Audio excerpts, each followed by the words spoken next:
Very good evening साथियों, स्वागत है आपका मेरे नए यूट्यूब चैनल हिस्ट्री थोड़ा बेसिक थोड़ा डीप में।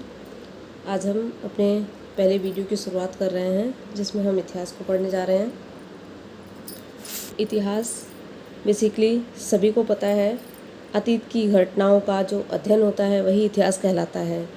लेकिन अतीत में बीती हुई हर घटना इतिहास नहीं होती है। हम इतिहास केवल उन्हीं घटनाओं को कहते हैं जो हमारे समाज को राजनीतिक, सांस्कृतिक, आर्थिक, धार्मिक प्रत्येक क्षेत्र में प्रभावित करें। ऐसी घटनाएं ही इतिहास कहलाती हैं। बात करते हैं कि इतिहास शब्द का अर्थ क्या है, इतिहास शब्द की उत्पत्ति कैसे हुई है।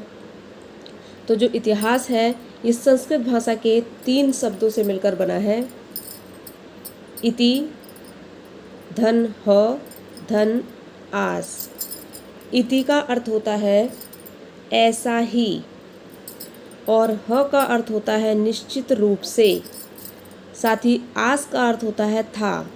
यानी अगर हम तीनों को मिला दें तो इसका अर्थ हुआ निश्चित रूप से ऐसा ही था, यानी अतीत में निश्चित रूप में कुछ ऐसा ही हुआ था।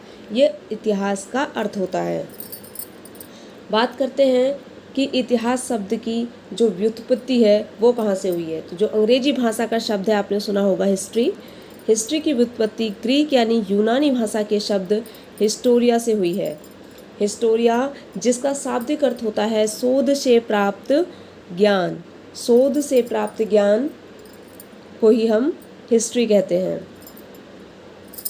अब बात करते हैं कि इतिहास के जनक या पिता किसे कहा जाता है। इतिहास के जनक या पिता हेरोडोटस को कहा जाता है।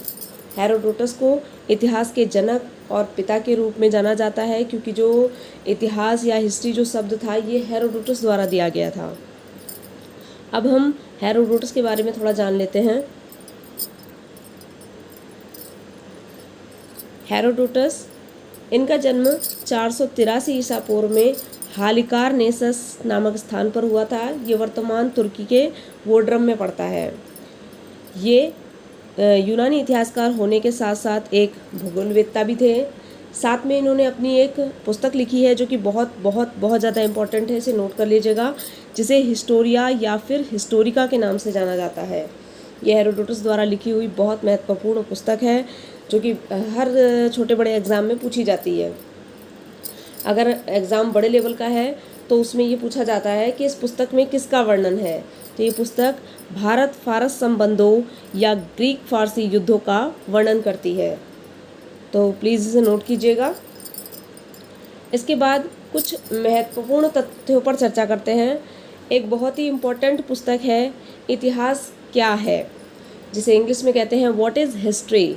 ये पुस्तक कई छोटे बड़े एग्ज़ामों में पूछी जा चुकी है। इसके राइटर हैं E.H. कार। E.H. कार इसके राइटर हैं और ये बहुत ही इम्पोर्टेंट पुस्तक है व्हाट इज़ हिस्ट्री। इसको आप नोट डाउन कर लीजिएगा।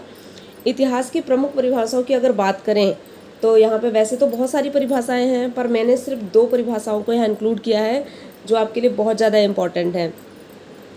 इतिहास सभ्य समाज में रहने वाले मनुष्यों के कार्यों के अनुभवों की कहानी है। ये किसने कहा था? रेनियर का कथन है। साथ में दूसरी इम्पोर्टेंट परिभाषा है इतिहासकार जिसे लिखता है वही इतिहास है। ये परिभाषा आपके G.R. एल्टन ने दी है। बहुत ही इम्पोर्टेंट है। प्लीज़ मैं बार बार कह रही हूँ आपसे, इसे नोट ज़रूर कीजिएगा। फिर एक फैक्ट रह गया था, इतिहास शब्द का सर्वप्रथम जो उल्लेख है वो अथर्ववेद में मिलता है। बहुत इंपॉर्टेंट है क्योंकि कई बार पूछा जाता है कि इतिहास शब्द जो है कहाँ से आया, पहली बार इसका उल्लेख कहाँ मिला है। तो आपको ये पता होना चाहिए कि इसका जो उल्लेख है वो अथर्ववेद में मिलता है। तो साथियों, आज की वीडियो को मैं यहीं समाप्त करती हूँ। आशा करती हूँ कि आपको पसंद आई होगी। प्लीज़ अपना फीडबैक ज़रूर देना, और अगर वीडियो पसंद आई होगी तो लाइक, सब्सक्राइब, शेयर कीजिएगा। धन्यवाद दोस्तों। कल नेक्स्ट वीडियो में मिलते हैं। Thank you so much.